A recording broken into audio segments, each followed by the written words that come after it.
Wedge Issues is brought to you by wispolitics.com, a place where political insiders go for news, opinion, and campaign information. Once again, that's wispolitics.com.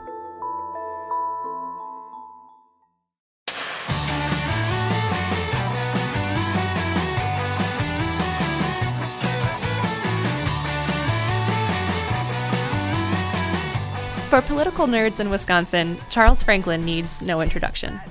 He's the director of the Marquette University Law School poll, which has come to be known as sort of the gold standard for measures of public opinion among Wisconsin voters in the months and weeks before an election. Charles Franklin is a frequent source for journalists and a source of joy and ire, depending on the results, for campaign staff and candidates. He joined me this week to talk about how he conducts and frames the poll, what he and other pollsters missed in 2016, why more polls are better than fewer, and the results of his recent statistical analysis of bourbon. I'm Jesse Opoyan, and this is Wedge Issues, a Cap Times podcast about the 2018 elections in Wisconsin. Please stay tuned for my interview with Charles Franklin, but first let's catch up on this week's news.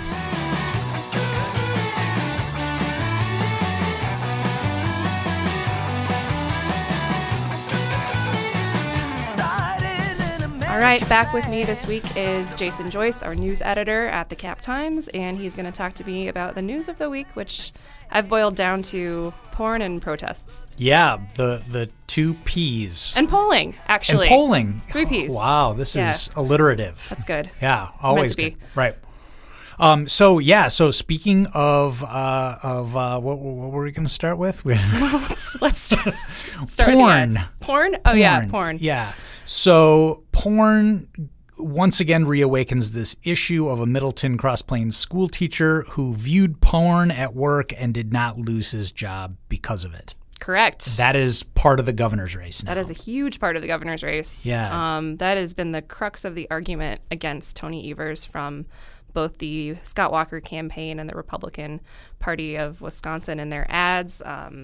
As we've rehashed probably more than we need to, this teacher couldn't be fired, according to Evers and the Department of Public Instruction, because there was no proof that students had seen him looking at the porn. So the after effect of all of this is that the legislature passed a law that says viewing pornography in the classroom is, in fact, immoral conduct that you can have your license revoked for.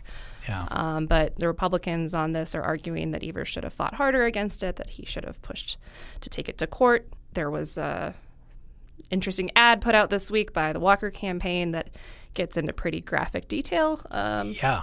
These are not subtle ads, right? I mean, the images that they use are meant to make the viewer feel uncomfortable. It's men unbuckling their pants and a clip from the district's investigation of this teacher talking about sex acts. And yeah, I mean, the image that sticks in my mind is the sort of adolescent girl staring into the camera while they talk about some of what this teacher has engaged in. Yeah. And so it is in no uncertain terms meant to put a fine point on basically trying to make Evers own the actions of this teacher and the fact. And again, the teacher is still employed. He's teaching middle school science in the Middleton Cross Plains School District this year. Weird dynamic. Yeah. Don't expect it to go away anytime soon. It's been a porn-heavy week up until the end of the week on NFL season opener, when we started talking about the protests that have been taking place during the national anthem. Indeed. Which I know you've studied up quite a bit on kind of how those came to be. Yeah. So Colin Kaepernick, I mean, this is in, not only does the football season start, but the advertising season starts up right away too. Nike, gave Colin Kaepernick, former NFL quarterback, quite a handsome licensing deal to have him promote their shoes, but basically promoting them through his own personality and his own protests. In the preseason of the 2016 football season, Colin Kaepernick decided that he was going to protest racial inequality and police brutality by, at first, sitting on the bench during the national anthem until he was sort of confronted and had a discussion with a guy named Nate Boyer, who was a former sort of also ran linebacker for the Seattle Seahawks, but also was a former Green Beret, who approached Kaepernick and said, sitting is completely disrespectful. consider kneeling instead. And that's how Kaepernick came to start kneeling. One or two of his teammates quickly joined him, and then this has spread throughout the NFL. Not every team has players who kneel, but many do have players who kneel, and some players don't kneel always, sometimes do. This is clearly a thing, and Scott Walker has staked out his territory. He has, and the first time he brought this up was actually about a year ago. It was in October of last year. He sent a letter to the NFL and the NFL Players Association saying he thinks that the players should stand with their hands on their hearts during the anthem, and instead of what you're doing, why don't you use your platform to draw attention to the issue of domestic violence? Yeah. So it came up again this week. Again, on the season opener, he dug up an old tweet from Mandela Barnes, the Democrat who's running for lieutenant governor. Mandela Barnes tweeted in January of last year a link to an article questioning whether Donald Trump knows the words to the national anthem. Mandela Barnes tweeted this with the commentary, "Take a knee." So Scott Walker's been hanging on to that tweet, I assume, for a few months, waiting for the season opener to put that out today and ask Tony Evers, what's your position on this? Before Evers could really weigh in, this turned into an all-out Twitter war. It escalated really quickly. Scott Walker's making this an issue of this is disrespectful to veterans and those who are in the military currently. Mandela Barnes shot back and said, "You were eligible to serve in 3 wars. Why didn't you enlist in the military?" Yeah. He tweeted a photo of himself wearing a Colin Kaepernick jersey. They kept going back and forth. Scott Walker put out his Bitmoji of himself standing with his hand over his heart in front of the American flag. He changed his Twitter avatar to this. He's going all in on the Bitmoji. Yeah. He kept going. To my knowledge, was still tweeting into the afternoon on Thursday, just calling on players to stand and not to stay in the locker room, to just full on go stand on the field. Yeah. Rebecca Clayfish said that she knows of her, quote, Wisconsin neighbors who have witnessed Mandela Barnes kneeling during the national anthem himself. Right. A charge that he quickly called a lie. Yes. So the gloves are off on this issue quickly. Evers said something. Evers said he supports the right to peacefully protest, supports the First Amendment rights, but he himself stands during the national anthem, stands for the flag, said Scott Walker's trying to use this to distract people and divide them. I can't imagine it's the last we're going to hear about this either, though I wasn't necessarily expecting it to blow up the way that it did this week. Yeah. And this sort of gloves off, red meat, approach to politics this week comes in the midst of the fact that there is a deadlock in the race. The polls are indicating, and it seems like we're getting a new one now pretty frequently, that Evers and Walker are tied up. Yeah, we're seeing a lot more, I think, than we have seen in some previous races. Firms that are not based in Wisconsin coming in and doing the work on this. There was a Marist poll. Suffolk University partnered with the Milwaukee Journal-Sentinel.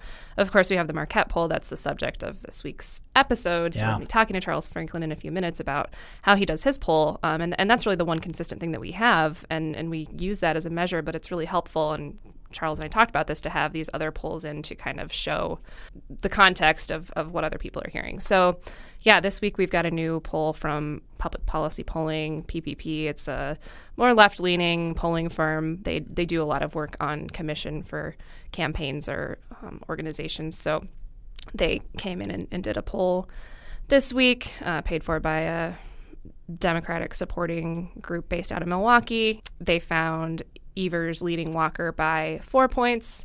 The last time PPP was here, it was about a month ago. They had Evers leading Walker by 5 points. At the same time, Marquette poll has Walker up 2 points. Other polls have shown him up or down anywhere from 2 to 4 points to 13 points. And somewhere in the middle there is probably the truth. Yeah, this is not at all diverging from the sort of the narrative of statewide Wisconsin politics since Scott Walker was elected in 2010 and probably even before that, and that is that we are a purple state.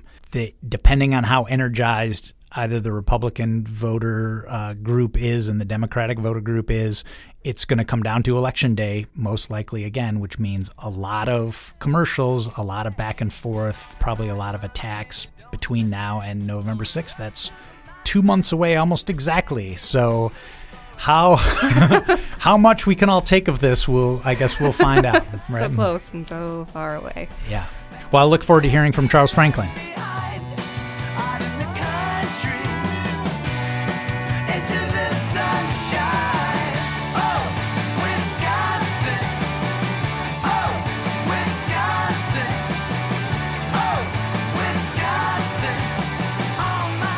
Well, I'm just going to have you start us off by introducing yourself a little bit. You grew up in Alabama. I did. What is the path from Alabama to Madison and Milwaukee? I was actually born outside of Philadelphia in Valley Forge, Pennsylvania, military father. Okay. When he retired, we moved to his hometown in Alabama, so I grew up there. And went to college in Alabama at a little Methodist liberal arts college. Grad school at Michigan, taught at Washington University in St. Louis for 8 years, and then came to Madison in 1992 and stayed until 2013 when I moved permanently to Marquette to take over or create the Marquette poll. And Madison is still home. You make the commute? Yeah, I do. I like having a foot in both communities. Mm-hmm. I like big cities, but I like Madison as well. I have a wife and daughter who are employed or in school here. Mm-hmm. And so it's in some ways the best of both worlds, except for the drive time, which is a little more than it used to be. Yeah. Well, what sparked your interest in politics and polling? Well, growing up in Alabama in the 1960s in the midst of the Civil Rights Revolution, you'd have to be kind of thick not to understand how important politics is, how critical voting rights are, how discrimination is an insidious thing. And so I grew up in that period with both Martin Luther King and the Civil Rights Movement and George Wallace and the reaction to that. So it became a central part of my childhood. And the odd thing is I was always interested in science, and I thought social science was something much more interesting and much more open to discovery. And it fit well with my interest in psychology and political science and voting and opinion. And so I ended up doing my first survey in the 10th grade for a 10th grade science project. And that sort of launched me down the path that has spiraled down to what I do now. But it is unusual to, I think, for anybody to be that interested in polls and public opinion at such an early age. But again, I think the environment that I grew up in really helped create that interest. And then I was helped along with really important mentors in the 12th grade and in my liberal arts college and then later in grad school and since. And so not to forget the importance of people who help a kid find their path. Yeah, I was going to ask, is polling the kind of field where there are role models to look up to or people kind of who shape you along the way?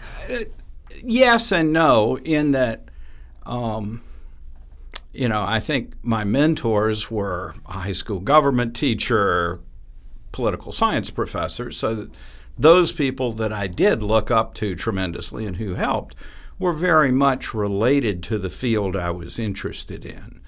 But I did not have portraits of George Gallup and Elmo Roper, early pollsters, on my wall. I wasn't quite that crazy. Though a friend from college reminded me that she came into my dorm room one time and discovered that I had plotted out an entire model from a political science book on my corkboard. So yeah, maybe a little bit. Out of line. Well, you clearly have a personal interest, but there's a public good component here. What do you see as sort of the purpose of public polling? Sure, it's a different thing for me than the academic polling that I did most of my academic career, basically from 1980 until 2012 when I joined Marquette. In that scientific polling, the academic work we do is very focused on testing a theory. Is it the case that campaign messages that are narrowly focused lead to people having a clear view on that narrow focus, whereas when they're spread out across many different issues, it actually leads to a bit more confusion among voters about where people stand. It's not a random example. That was one of the articles that I wrote way back when. But that's a really narrow focus that's oriented with high-end statistics and argument and rooted in both political science theory and psychological theories. That's not of a whole lot of interest to the broader public, even if you might distill it down into an interesting tiny bit. Public polling, on the other hand, has much less of that analytic character and much more, I think of it as a kind of reporting, that when I do a poll and I present the results, I mostly just tell you what people told me. I may break down the results by party identification or rural, urban, something like that, to try to illuminate something in the data. But I don't focus on complex statistical models to analyze those data. Rather, I'm trying to tell you what the public told us and let us join in a conversation. And so I think that's a real distinction between most of my career in academics and now, where I think of myself as a glorified reporter, able to go out and ask people questions and present the answers. Sometimes people think of a poll as something different than talking to people, but our poll talks to 800 people for 15 minutes or so. That's actually a lot of conversation with people. Yeah. And the poll then reduces it to percentages. But there were real people having real conversations, or at least answering real questions that led to that. So you mentioned real people making phone calls to other real people. In other words, not doing robocalls. And that gets into methodology a little bit. Can you just explain the basics of how the Marquette poll works? So the Marquette poll is done with live telephone interviews. We do 60% on cell phones, 40% on landline. So there's a real person at the other end of the phone. We use a professional call center that we contract with. So these are not students being made to do interviews for a class or something. And we use a method that's widely used in media polls called random digit dialing. What that means is we have a list of area codes and exchanges in the state, and then we add 4 random digits, and then we call that number. What that does is give every working number in the state, whether it's a cell or a landline, an equal chance of being selected into the sample. And that's the basis of the representativeness of the sample. Now, problems ensue in that not everyone picks up their phone, and in fact, about 80% of calls are never picked up. Wow. And so when you see a response rate, you need to remember that 80% not only didn't do the survey, but didn't know that it was a survey that was calling them. Sure. And so failure to pick up is because we all hate because they're having dinner or the baby's crying or too many, marketing scams. So that's a complication for us, but we do it. So for the Marquette poll, how do you decide when you're going to go into the field, what you're going to ask about, how often you're going to do them during the year, all of these things that reporters are hanging on every detail? And the easy answer is we don't have a fixed schedule. Okay. So it's not every quarter or every month.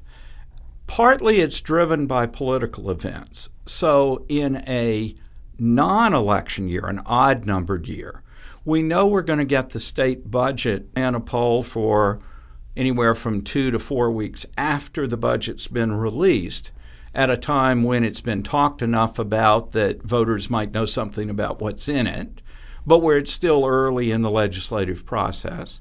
Then we usually come back in May or June partly depending on where the legislative process is at that point, given how much trouble we've had passing budgets before August lately. Yep. I'm not sure we'll stick to that schedule because it's useful to have a poll when we're close to the resolution of the budget, but not after it's passed, at which point what people think doesn't have much impact on the bill. Right. Typically in those odd-numbered years, we try to do 4 polls in all. In some years, we do 3. We did 3 in 2017, for example. Then in a midterm year like this one, we do somewhere between 6 and 8. We did a March, June, July, August. We'll be coming up on 3 more through the fall, so that'll be a total of 7 that we do this year. So the short answer is it depends on political events, but we do more in election years and we do even more in presidential years. Okay. When you're looking at which races to ask about, sometimes you ask about an attorney general race, sometimes you don't, and then also issues. Sometimes you ask about something like Foxconn, which we can expect, but sometimes there are issues that maybe aren't at the forefront of the news cycle. How do you kind of select those things? There are kind of 2 parts, or 3 maybe, to the survey. One is what I think of as core items. So we're always going to ask job approval of the president and the governor. We're going to ask, do you have a favorable or unfavorable opinion of the 2 state U.S. senators, Paul Ryan, because of the position that he's held in Congress, we've asked about most of the time. Then we ask about people who are candidates only when they become candidates and we're getting into an election year. And, it's pretty foreseeable that they're likely to be on the ballot at that point. Other kinds of questions that aren't quite core but are close to it are Foxconn right now is a good example. We asked 3 questions about Foxconn that we started asking in March. So we've asked those 3 questions every time, and I imagine continuing to do that because this is obviously an important political issue. It's being much talked about and debated. Both sides are trying to change opinion in their direction about it. And so by asking about it every poll, we establish a trend line and we can see whether opinion is moving in favor, staying still, or moving against. And with 3 different questions, we get 3 different aspects of the Foxconn issue, whether overall it's worth it, whether it will help the economy in the Milwaukee area, and do you think it will help businesses where you live? So that's not everything one might ask, but it is 3 important elements, and the continuity of asking them regularly is important. Then finally, we have a set of questions that we only ask when political events give us a reason to ask. So education's much an issue in this fall's campaign. Yeah. So surely we're going to be asking education issues, some that we've asked in the past so we can see if opinions changed, but some are tailored to the events of the moment. Other issues we asked about the governor's handling of the abuse allegations at the Lincoln Hills Juvenile Prison. We asked about that in the August poll for the first time. It's been an issue, but the governor's press conference on prisons, his statement that he saw no reason to visit the prisons, gave us an appropriate reason to ask about that at a time that the issue was in the news. And even then, it turned out that 49% said they hadn't heard anything about it. Yeah. So that also drives home the point that a pretty significant issue with a lot of very good reporting about the nature of the issue, nevertheless, is not guaranteed to reach the sort of public consciousness, or at least 49% of the public consciousness. It shows how, whether it's a new candidate who's trying to introduce themselves to voters, or an issue that may be kind of lingering like Lincoln Hills or may be brand new, takes time to penetrate the public. And with changes in local media coverage and resources and readership and those sorts of things. Absent playing a really phenomenally big role, it's easy for the public to miss issues. So for reporters and political junkies, every time we know the Marquette poll's coming, Twitter goes nuts. It's a day for nerds to follow closely these numbers, and we're kind of hanging on every word that comes from that presentation. You know, it's true on the one hand, it's really the only public poll we have that's reliably in Wisconsin, but we trust the poll. We wouldn't be reporting on it if we didn't trust it. So why do you think your poll has come to be sort of what we consider to be the gold standard in Wisconsin? I think it's a combination of factors. Let me say that we've actually been lucky in the last couple of months to have, I think it's 4 or 5 polls done in the state from organizations outside of the state. Right. And that's good. We don't all agree with each other, which allows people to look across the polls and get a better idea of how uncertain they should be about the polling. Mm-hmm. The bad thing when we're the only pollster is here's our number, but you have nothing to compare it with. Well, now you have a range that goes from us having the governor's race tied to another poll that has Walker down by 13 points. Right. So that gives you an idea of how much variation. And most recently, you have us tied. You have, I think, Walker down by 2 in one poll and by 5 in another, all 3 done after the primary. So if you just look at that and you don't care about who the pollster is, you'd say this is a tight race, but Walker might be down by 2.5. Just take the average of those. Sure. And so I think that's a good thing that we have. It's really unfortunate that support for the St. Norbert poll has been cut by public radio, because that gave us a long-standing pollster in the state, and news media has been less able to fund polling, and polling has gotten more expensive over time. So I think those are considerations to have. I'd like to believe that people pay attention to our poll because we've generally been pretty good in the accuracy. Granted, 2016 was not one of those cases. We had Clinton ahead by 4, and she lost by 3/4 of a point. And we had Feingold up by 1. That's inside the margin of error, but he lost by 5. So we did not have a good 2016, but we had done well in terms of accuracy in all the previous races. So that's part of the issue, and I think 2016 shows why you should never believe one poll is the gold standard if that in any way implies invariable accuracy. You can be wrong. So I think those are things that are pretty important. And lastly, I hope that the transparency of the poll is part of this as well. From the very beginning, we've been transparent in the sense of releasing every single question we ask and the results for them, crosstabs showing the breakdowns by a large number of demographic groups. We disclose our funding from the very beginning. We're funded by alumni contributions to the dean's discretionary fund, which means that no one actually writes a check to pay for the Marquette poll.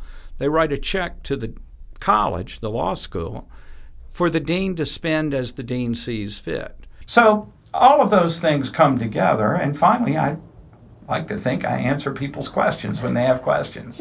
And you are, as much as we respect and laud you, you are certainly on the receiving end of plenty of criticism from people who either don't like the results or don't like the weight of the sample or, all kinds of things that they may take issue with. How do you kind of wade through those criticisms? Anybody that gets into polling and doesn't expect that has no clue as to what they're doing. Necessarily, at least one side is going to be upset with a result in a poll. If you're really good, you can make both sides upset with you. And, this is fine. The point of being transparent and putting everything out there is so that those debates can take place based on information. A lot of the criticism about the sample, for example, couldn't take place if we were not transparent about what we're getting. And ultimately, I think I have control about what questions we ask, about how we design and weight the sample. Well, and we, make all of that clear to people. But after that, all I'm doing is telling you what people told me. And that's, I think, the core issue, or maybe misunderstanding. The idea that I should change the results to fit better with what someone else thinks the public thinks is antithetical to what pollsters do. We do our best to design the survey in a technically accurate, solid way. We check our data, we do other things. But in the end, we don't have control over those results. We instead have an obligation. And maybe we're right and maybe we're wrong, but we don't have this agency that lets me decide, I think there's 5% more Democrats than Republicans. I'll weight that sample because it fits what I believe to be the case. Mm-hmm. Instead, I design the survey, I ask people, they tell me, I tell you. You believe it? You don't believe it? It has nothing to do with the way the poll is processed or produced. So do you ever, when the results come back, do you ever look at them and think, I don't think that looks like our electorate? I'm always surprised by something each time. And I'm, of course, always concerned about whether we've captured things well. But there are a variety of things that I look at and check. Now, there's a side question of if we had a disaster sometime, there is a legitimate question of what you do in that case. Mm-hmm. But there are good cautionary tales. Before a recent, I think it was a Virginia election, a pollster had done a poll that showed the front runner losing and sat on the poll because they didn't believe it, and then it turned out the front runner lost. Oh.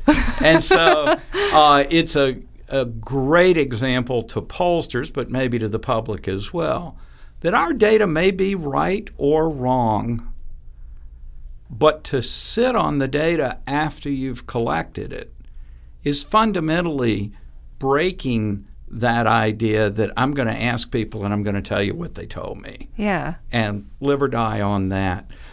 So I think there are certainly cases where pollsters have found results that they thought were puzzling. For example, I expect the Marist folks who did the poll that showed Walker down by 13 may have scratched their heads a bit about that. That is an enormous margin for an incumbent seeking a third term to be down by. Yeah. But it's to their very great credit that they went ahead and put out that result because they were honestly reporting what they found. That's the one area where it's really helpful if there are multiple other polls going on at the same time. Sure. Because then you're not dependent on me. I think, again, one of the worst things is for the Marquette Law School poll to be the only poll active in the state. Yeah. But it's the only one I have control of. That's true.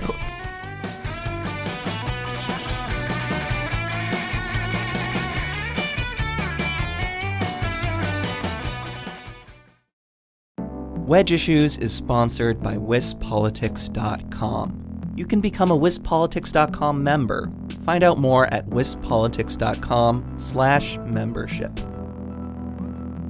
Well, something I've wondered about and had conversations with people about as they sort of theorize over, any election result is, do you think there's ever a case where the poll result becomes sort of a self-fulfilling prophecy where, Tony Evers is up in the beginning of the primary because he's got a lot of name recognition and he continues to stay up, and then people think he's going to win and he wins? And that being an example that I think people have wondered about. I think that is always a legitimate concern.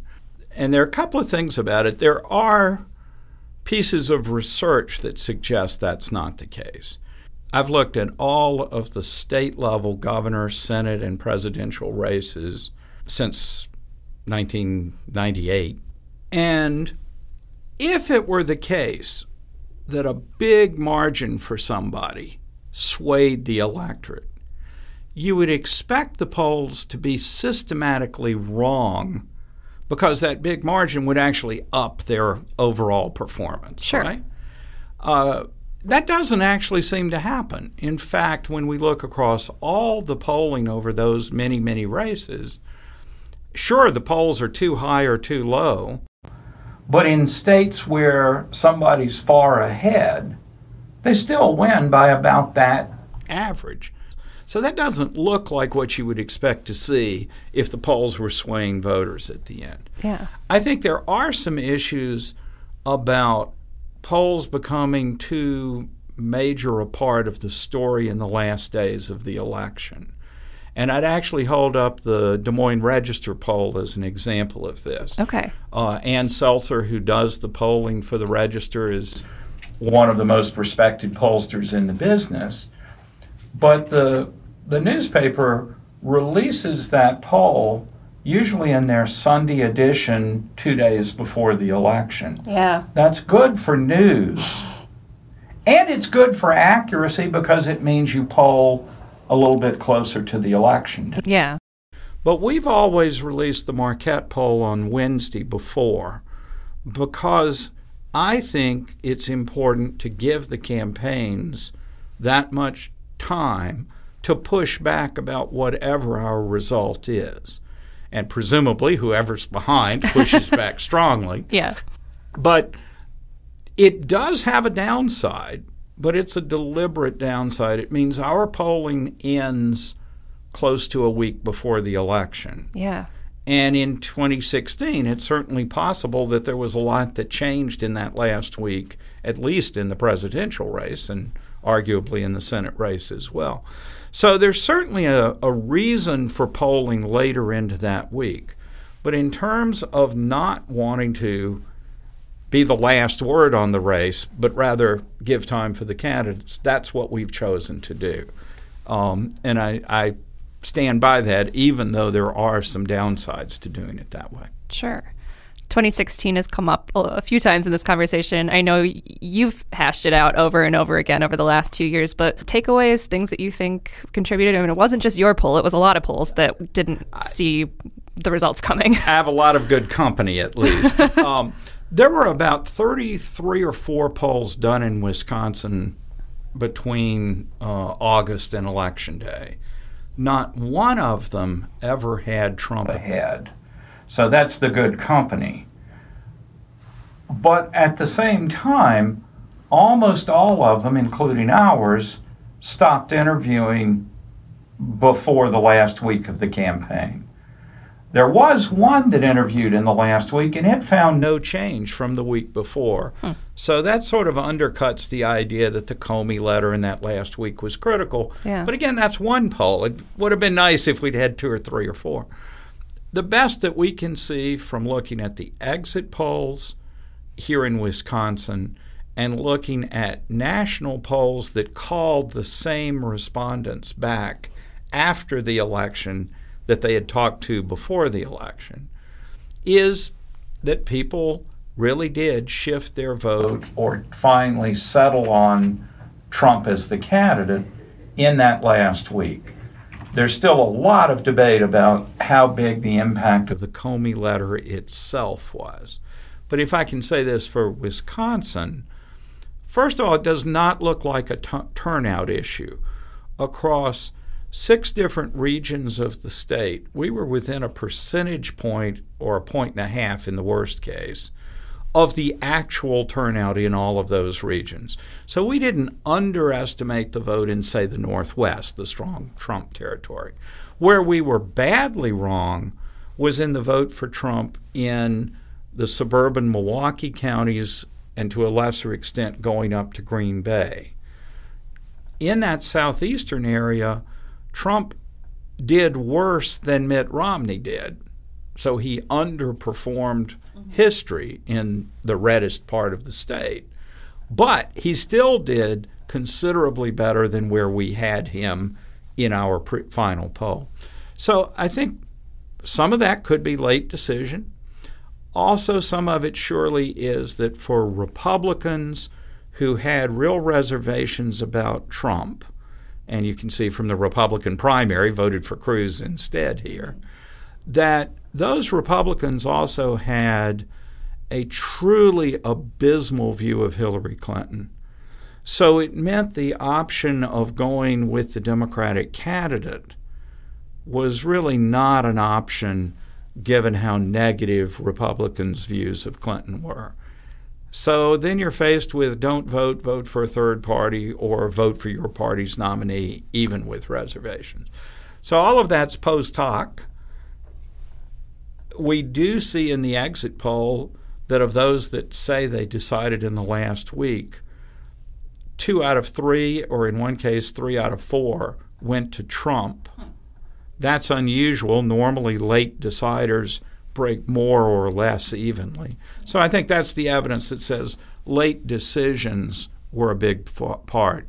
I don't think, given that we got turnout as well as we did, that it was a turnout issue or about certain people in certain parts of the state not talking to us, or we wouldn't have gotten the turnout right. Right. But that gap, especially in the Southeast, where we saw reservations about Trump, but he did better than we expected, is what happened. So what other misconceptions are out there, whether it's about the Marquette poll specifically or just the way polling works, that you would like to address? Well, so probably the biggest one that I get is that people still don't appreciate that we call a majority of our calls on cell phones. Okay. I think in part because that's been reported as a problem with polling is the growth of cell phones. Yeah.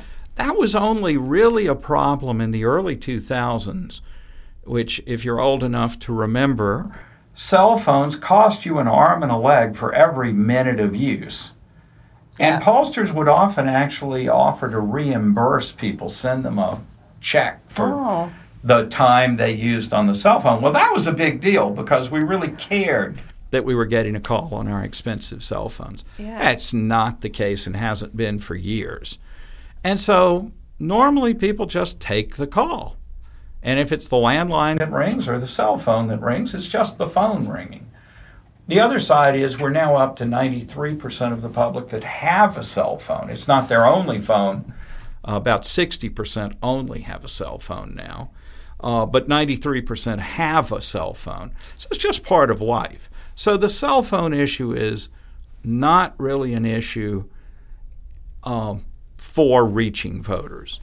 The biggest issue is people not wanting to pick up the phone. And that's where telemarketing has been an issue. And in the last couple of years, there seems to have been an explosion of illegal telemarketing calls to cell phone numbers. Yeah. And I think that, too, as with landlines a decade earlier, has made people more reluctant to pick up a call if it's not from a number that they know. And as a practical matter, that simply means that I have to make more total phone calls to reach 800 people. And it means that I can't reach the people who will never pick up an unknown call. But those folks are, again, just as likely to be Democrats or Republicans. Nobody likes those kinds of calls. Mm-hmm. It is one of the pressures within the industry for why moving to other types of surveys, whether it's online surveys or old-fashioned paper surveys that get sent to you in the U.S. mail, and you fill them out and send them back. Yeah. Those solve some of the problems, but they create other problems. At the moment, old-fashioned telephone surveys are still good, despite the 2016 results in some states. Nationally, the results were actually as accurate as they've ever been. Had Clinton up by 2%, and she won the popular vote by 2%. Sure. So from the point of view of a pollster, we did okay. So I read an interview with you that you personally do not vote. Is that still true? I started in 2002 working for ABC News as an election night analyst. And the combination of two things, that I was being publicly interviewed about politics and that I was now in a role that required objective decisions about what's the shape of this race, who's winning this state. I just decided that both of those things made it better for me to stand back a little bit from elections, and a small way to do that is by not voting. Now, there are legitimate arguments on both sides of this. There are plenty of reporters and other pollsters who think voting is a right. Some would go as far as saying it's a duty. Mm-hmm. And I understand that. But for me, if I'm calling a state or if I'm giving an analysis, just not committing to a candidate helps me stand a little bit back. And it's hard to do because I am human. But I think as a political scientist, prior to this, I had always tried to do my analysis from an outside point of view, step back, let the data speak. And as I got into this more public role and one with, election night analysis, I just felt it was better to have that sort of distance. When I retire from this, I will vote in every election, every time for as long as I can, just to make up for my years of absence. So far, we have not had a race determined by my one vote. That's true. That does happen every now and then. It does somewhere, almost every election. Yeah, so I can't be sure I won't be the guy that messed this up. So on a personal side, your Twitter feed, you're very active on Twitter from everything from you've got spreadsheets and graphs and bourbon and cats and just it's an interesting mix of things. So when you're not is there a time when you're not thinking about numbers and graphs and science, or is that always kind of going on? I did do a statistical analysis of bourbon, I have to admit. So you might consider me one-dimensional, but I see the bourbon as definitely second dimension, and cats, and sometimes the dog. I like Twitter, and I would say the large proportion of the things I send out are data of some kind about politics of some sort. But I try to keep that at the professional information level. In 2009, Mark Blumenthal and I founded pollster.com, which was one of the first polling aggregation sites in the country that took the polls and averaged them and plotted them and updated it every day. And we did that for several years, and then it was bought by Huffington Post, where it still resides. But in doing that, it's sort of like thinking of myself as a weird kind of reporter, that I want to put out information about what the polling is showing, how much it varies, what you can conclude from that. I don't want to be an advocate for one point of view in that polling. Sure. Because there's plenty of advocacy out there, and I think relatively not enough of the analytic side. Happily, since Pollster was founded, the analytic side has become more popular with Nate Silver, but Real Clear Politics and others as well. So I think that's an important part of what I do on Twitter. The other thing that surprised me about Twitter is how many interesting things I found out on Twitter from random people that I didn't know, but I noticed they did something and it was interesting, and I started following it. So I have a list of Twitter people that post pictures of medieval manuscripts, and they're quite remarkable things, and other things that are both political and non-political.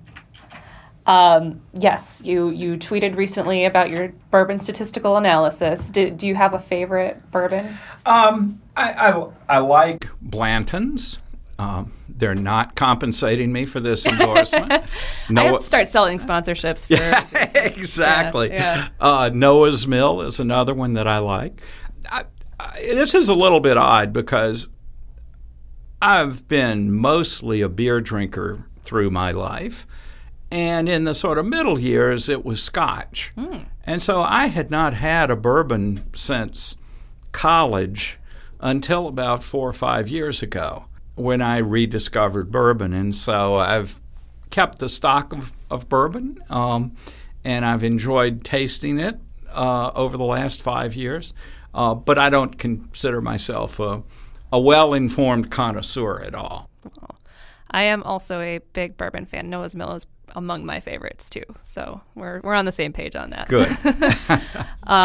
You have cats. You have a dog.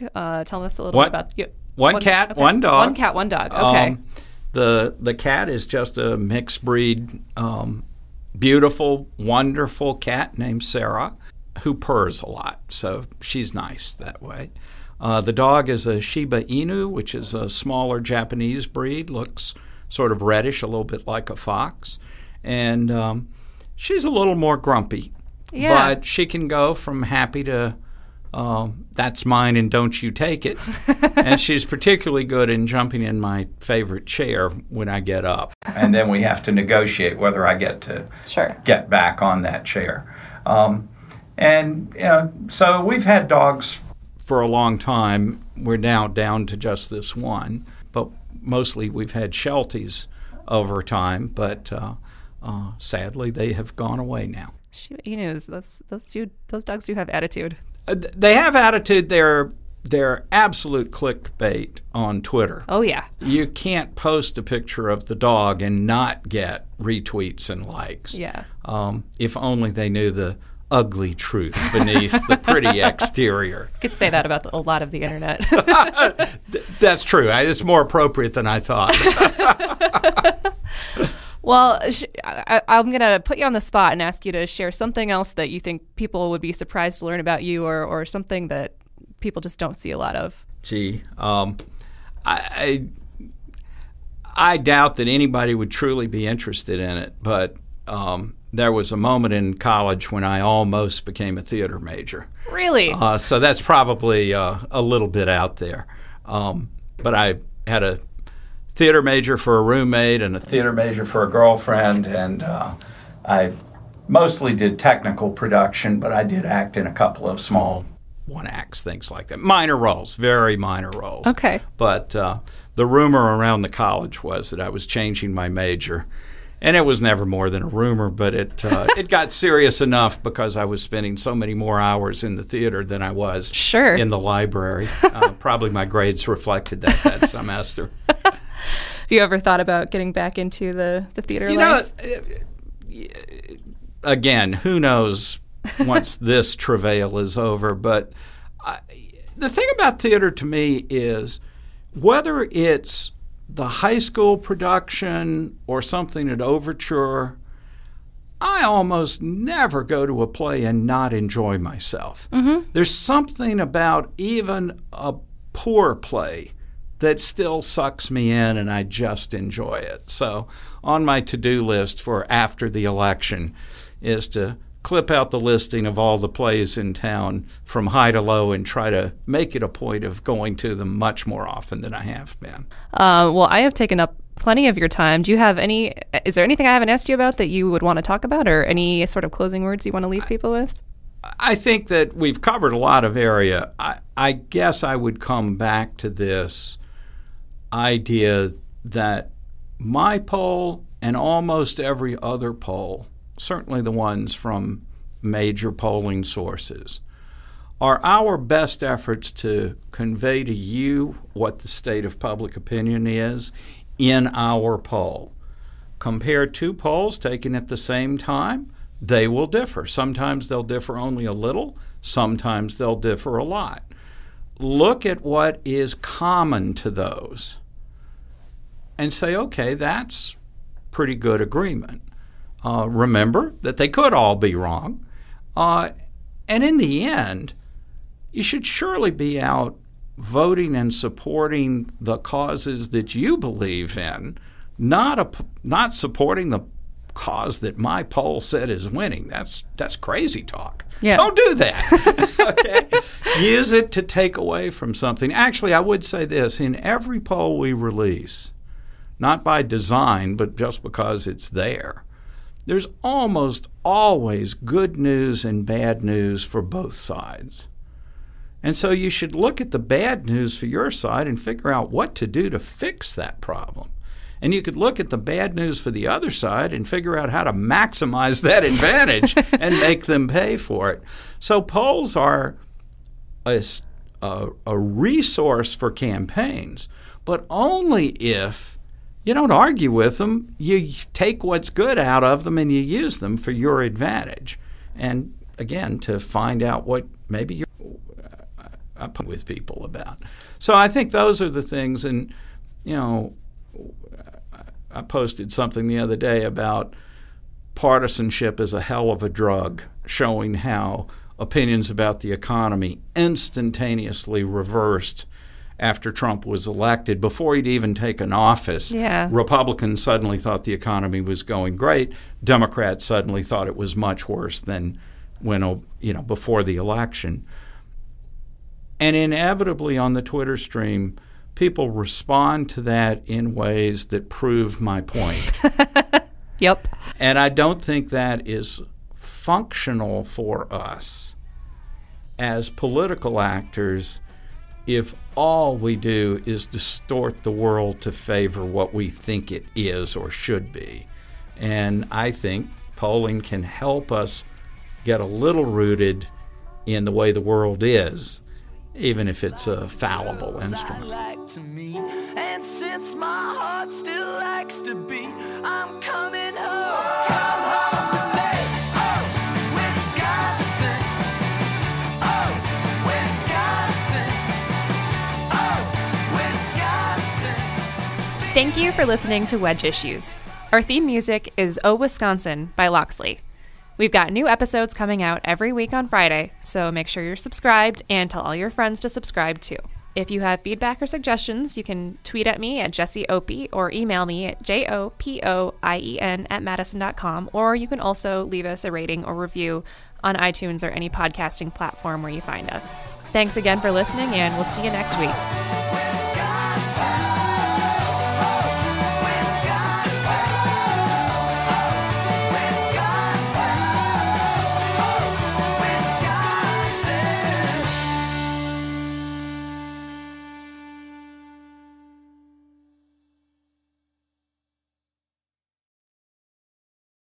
Wedge Issues has been brought to you by wispolitics.com. There are plenty of benefits to becoming a member. You can go to wispolitics.com/membership to find out more.